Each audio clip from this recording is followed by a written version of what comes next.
Hello प्यारे बच्चों, आप सब कैसे हैं? मेरे चैनल में आप सभी का बेहद स्वागत है।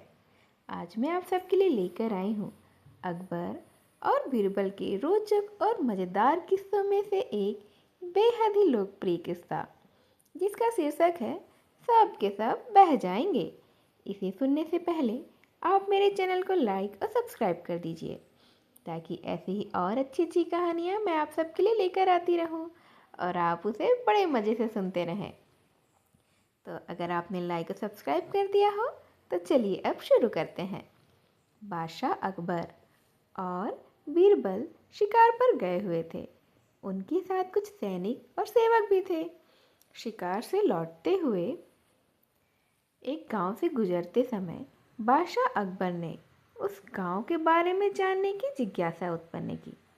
उन्होंने इस बारे में बीरबल से कहा कि बीरबल, इस गांव के बारे में कुछ तो बताओ। तब बीरबल ने जवाब दिया, हुजूर, मैं तो इस गांव के बारे में कुछ भी नहीं जानता हूँ, लेकिन मैं आपको कुछ पता करके बता सकता हूँ। मैं इस गांव के रहने वाले बासिंदे से आपको सब कुछ पूछकर बताता हूँ।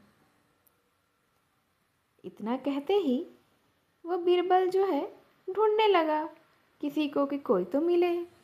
बीरबल ने तब एक आदमी को देखा और उसे अपने पास बुलाकर पूछा, अरे क्यों भाई, इस गांव में सब ठीक ठाक तो है ना? उस आदमी ने बादशाह को तो पहचान लिया और बड़े ही अदब के साथ उसने कहा, हुजूर, आपके राज में कोई कमी भला कैसे हो सकती है? बादशाह ने बड़े ही खुश होकर कहा, तुम्हारा नाम क्या है? उस आदमी ने उत्तर दिया, गंगा। अच्छा, बादशाह ने बोला, तुम्हारे पिता का क्या नाम है? उस आदमी ने सिर झुकाकर कहा, जमुना। और माँ का नाम सरस्वती है? हुजूर, नर्मदा है। यह सुनकर बीरबल ने तुरंत ही चुटकी ले ली और उसने बड़े ही मजाक के अंदाज में बोला, हुजूर हुजूर, तुरंत पीछे हट जाइए। यदि आपके पास ना हो तभी आप आगे बढ़िएगा। बादशाह एकदम चौंक गए। उनने कहा, अरे अरे, ऐसा क्यों कह रहे हो? यहाँ तो ऐसा कुछ भी नहीं है जिससे मुझे किसी चीज़ का डर हो, और नाव की बात क्यों कर रहे हो?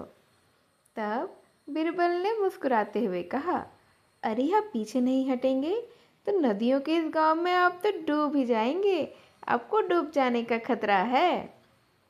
और बीरबल की इस बात पर अकबर और सारे सैनिक और खुद वह आदमी भी जोर जोर से हंस पड़ा।